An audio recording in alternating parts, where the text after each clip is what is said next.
Why have Muslims failed in their response to the West? ہماری failure کا سب سے بڑا سبب یہ ہے، میں ایک تو بیان کروں گا، وہ اسپینگلر کا پوائنٹ آف ویو۔ تہذیبیں اور قومیں اٹھتی ہیں، اپنے عروج کو پہنچتی ہیں، پھر گرتی ہیں، پھر ختم ہو جاتی ہیں۔ 12 تہذیبیں ٹوائنبی کے نزدیک ختم ہو چکی ہیں۔ ہمارا بھی معاملہ یہ تھا کہ ہمارا ایک اوپر کی جو موومنٹ تھی، اپر موومنٹ، وہ عربوں کی زیر قیادت تھی۔ عرب قوم، nascent potential from the desert area, فطرت کے مقاصد کی کرتا ہے نگہبانی، یا بندہ صحرائی یا مرد کوہستانی، بندہ صحرائی۔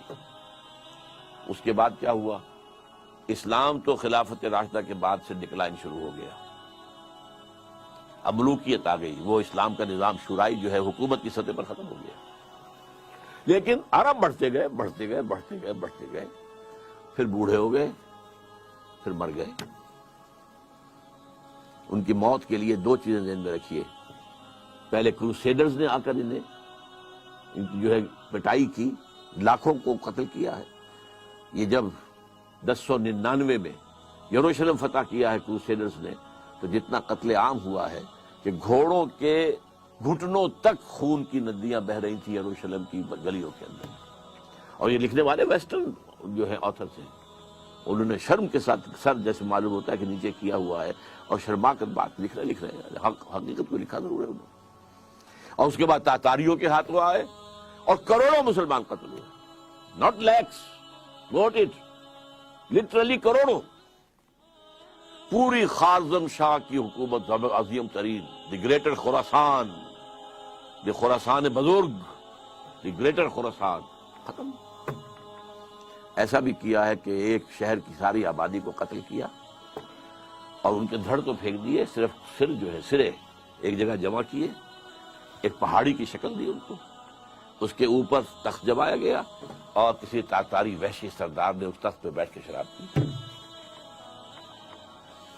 This happened in the 13th century of Christian era۔ 1258 میں فال آف بغداد کے ساتھ عرب قوم کی موت واقع ہو گئی۔ قومیں رہتی ہیں، اس کے بعد ان کے لیے قیادت نہیں تھی۔ اس کے بعد سے مسلم ورلڈ کی، مسلم امہ کی قیادت عربوں کے ہاتھ میں نہیں ہے۔ ہاں، اللہ کی طرف سے یہ معجزہ ہو گیا، جنہوں نے کروڑوں مسلمانوں کو قتل کیا تھا وہ خود اسلام لے آئے۔ ہے آیا فتنہ تاتار کے افسانے سے، پاسباں مل گئے کعبے کو صنم خانے سے۔ اس کے بعد 4 عظیم ترین مملکتیں جو بنی ہیں انڈیا میں، کون تھے یہ؟ خاص طور پر مغل، ترکان تیموری، یہ ترک تھے۔ ایران میں ترکان صفوی، دی صفوید ٹرکس، پھر دی سلجوق ٹرکس، مڈل ایسٹ کے اندر سلجوقی، اور اناطولیہ سے جو ایشیا مائنر سے شروع ہو کر جو نکلے ہیں پھر آٹومان ٹرکس۔ تو آپ کو معلوم ہے کہ یورپ کا مشرقی حصہ پورا فتح کیا، ویانا کی سیج تک گئے ہیں، وہاں سے واپسی شروع ہوئی ہے۔ جیسے حضور کے زمانے میں ٹورز تک پہنچ گئے تھے، تقریباً 200 میل رہ گیا تھا پیرس حضور کے بعد صلی اللہ علیہ وسلم۔ حضور کا انتقال تو 632 میں ہو گیا ہے، اس کے بعد جو ہے 732 میں وہ شکست ہوئی ہے وہاں پر۔ اسی طرح ویانا کا جب اٹھانا پڑا ہے محاصرہ، تو وہاں سے بیکورڈ موومنٹ شروع ہوئی ہے۔ لیکن یہ کہ یورپ کا بہت بڑا حصہ جو ہے ترکوں کے زیر نگی رہا ہے، 400 برس تک خلافت بھی ان کے پاس رہی۔ پھر ڈاؤن فال آ گیا۔ اب ہم اس دوسرے ڈاؤن فال کے لوئسٹ ایب پر کھڑے ہوئے ہیں، اور یہ لوئسٹ ایب شروع ہوا ہے 1924 سے۔ 1924 میں خلافت ختم، صرف ایک سمبل تھا، a symbol of Muslim unity, اور سن 14 سے 18 تک کی جو جنگ تھی، اس کے نتیجے میں great Ottoman empire just vanished from the surface of the earth, اور at least I can say from the map of the world. زمین تو ختم نہیں ہوا کرتی نا، لیکن یہ کہ بھارت ایٹومان امپائر کہاں تھی یہ آج کوئی بھی نہیں بتا سکتا۔ کہاں بتائیے نقشے کے اندر کہاں تھی؟ حصے بکھرے ہو گئے عالم اسلام کے۔ بغاوت کروائی تھی ترکوں کے خلاف عربوں سے، کرنل لارنس، اس نے جو بغاوت کروائی ہے یہ جو شاہ بیٹھا ہوا حسین کا اس کا پردادا جو تھا اس نے بغاوت کی تھی اور ترکوں کو ذبح کیا تھا، ترکوں کو قتل کیا تھا، حرم شریف میں قتل کیا ہے ترکوں کو، اس لیے کہ قلعہ موجود تھا. جو لوگ، اب تو وہ ختم ہو گیا قلعہ، جو لوگ کچھ عرصے پہلے گئے ہیں وہاں پر تو پہاڑی جو ہے باب عبدالعزیز کے سامنے وہاں پہاڑی نظر آتی ہے اور پہاڑی کے اوپر ترکوں کا قلعہ ابھی تک موجود تھا. وہ وہاں موجود تھے، توپیں موجود تھیں، وہ توپیں چلا سکتے تھے، لیکن انہوں نے خانہ کعبہ کو نقصان پہنچانا گوارا نہیں کیا. ان کی نگاہوں کے سامنے ترک جو ہے فوجی وہاں پر ذبح کیے جاتے ہیں. اور وعدہ کیا تھا؟ ہم تمہیں آزادی دیں گے. تم ترکوں کے غلام کیوں ہو گئے ہو؟ آزادی کیا دی؟ سب حصے بکھرے کر لیے. عراق انگریزوں کے پاس رہے گا، مصر انگریزوں کے پاس رہے گا، شام فرانسیسیوں کے پاس رہے گا، فلسطین کا بھی مینڈیٹ انگریزوں کے پاس رہے گا، لیبیا اطالویوں کے پاس رہے گا، الجزائر فرانس کے پاس رہے گا، وغیرہ وغیرہ، موریٹانیہ اسپین کے پاس رہے گا، وغیرہ وغیرہ. تو یہ لوور اسٹیپ تھا. تو ہم اس اعتبار سے اس وقت تاریخی پہلو سے وہ اپنے دو عروج دیکھنے کے بعد، پہلا عروج under the leadership of the Arabs, دوسرا عروج under the leadership of the tricks.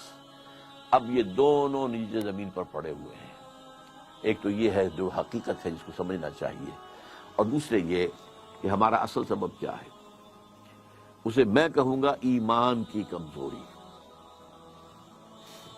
مغرب کا فلسفہ جب ہمارے سر پر آ کر سوار ہو گیا تو اس سے ہمارے ایمان کی جڑیں کھد گئی. مسلمان تو ہم رہ گئے، مومن نہیں رہے. وہ جو پرسنل کنوکشن ہوتی ہے، یقین، جس کو اقبال کہتا ہے یقین پیدا کرے ناداں یقین سے ہاتھ آتی ہے، وہ درویشی کے جس کے سامنے جھکتی ہے فخوری. یقین نہیں رہا. یقین کہاں؟ We have only a racial creed. یہ ہمارا ایک نسلی عقیدہ ہے جو والدین سے ہمیں منتقل ہو گیا. We are Muslims only because we were born of Muslim parents, that's all. Do we really believe in Allah? Do we really believe He is all powerful? Do we really believe He is present everywhere? Do we really believe in the life hereafter? That it is the real life? And it is the eternal life. Do we believe? جانبداری نہ کیجیے، اپنے غریبانوں میں جھانکیے. اور یہ تو آپ لوگ وہ ہیں جن کا ایک دینی ذوق ہے، مزاج ہے، آپ سوچ رکھتے ہیں، آپ چل کر آئے ہیں یہاں. آپ لوگوں کا کیا حال ہے؟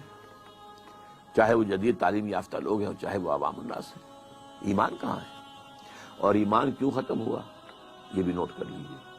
اس کی تشخیص کی تھی 20ویں صدی عیسوی کے مفکر اعظم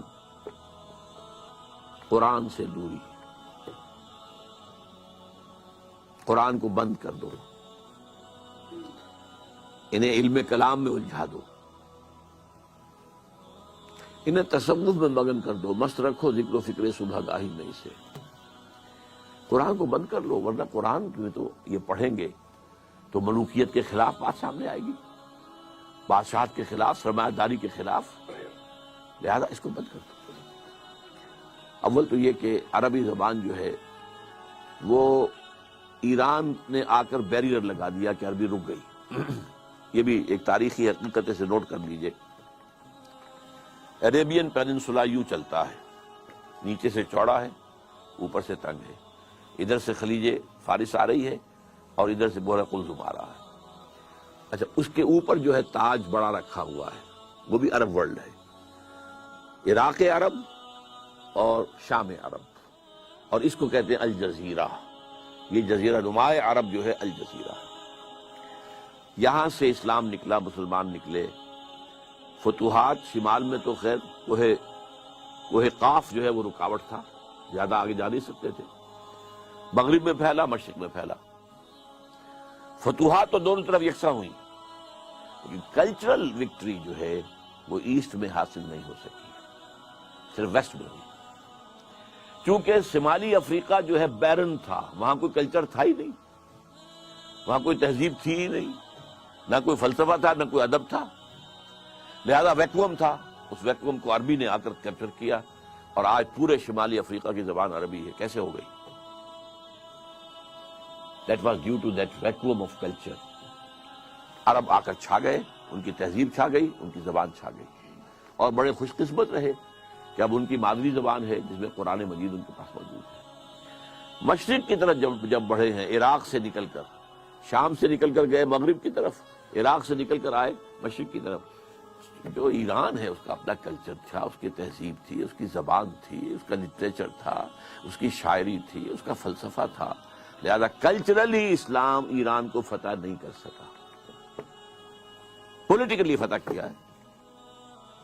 اور اس کے بعد ٹیکس آ گئے، انہوں نے بھی پرشین اختیار کیے۔ ہمارے ہاں جو 800 برس حکومت رہی ہے تو Persian was the official language, not Arabic. عربی جاننے والے جو ہیں وہ تو صرف چند مولوی لوگ ہوتے تھے، اور وہ بھی عربی کہاں جانتے تھے، وہ تو فقہ پڑھتے تھے اصل میں۔ اس لیے کہ 3 عہدوں کے لیے آدمی درکار تھے، سول سروس تھی یہ ان کی مسلمان حکومتوں کی، کہ انہیں قاضی چاہیے، magistrates, they must be expert in law, مفتی چاہیے، یورس کنسلٹنٹس، مفتی، اور خطیب چاہیے جامع مسجدوں کے لیے۔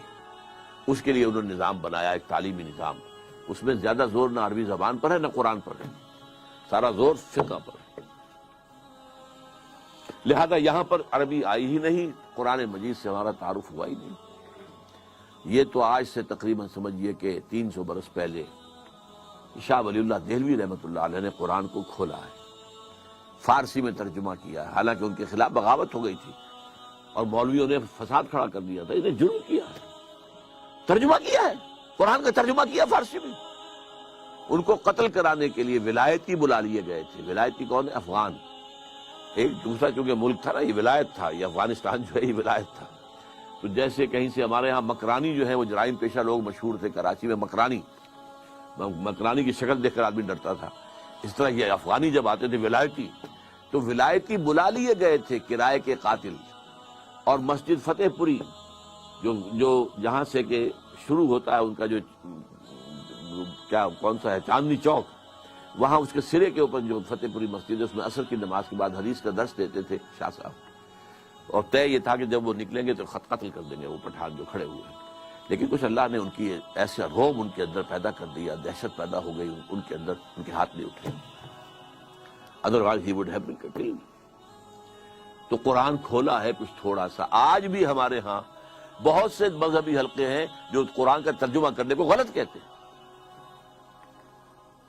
ایک بہت بڑی تحریک ہے تبلیغی جماعت کی، 15 لاکھ لوگ جہاں جمع ہوتے ہیں، ان کے نزدیک قرآن کا ترجمہ کرنا غلط ہے۔ قرآن پڑھو اور ثواب لو، باقی مسئلہ پوچھنا مولوی سے پوچھو، تم کیوں پڑھتے ہو قرآن؟ تم قرآن پڑھو گے گمراہ ہو جاؤ گے۔ یہ صحیح ہے، نیم حکیم خطرہ جان، نیم ملا خطرہ ایمان۔ اگر آپ اسی طریقے سے پڑھیں گے کہ گہرائی میں نہیں جا رہے ہیں تو آپ گمراہ ہوں گے۔ یضل بہ کثیرا ویہدی بہ کثیرا، قرآن مجید کی یہ شان قرآن خود بیان کرتا ہے۔ اللہ تعالیٰ اسی کے ذریعے سے بہت سو کو گمراہ کر دیتا ہے، اسی کے ذریعے سے بہتوں کو ہدایت دیتا ہے۔ تو ایک حد تک ان کی بات صحیح ہے، لیکن اگر اس خطرے سے آپ قرآن کو بند رکھیں گے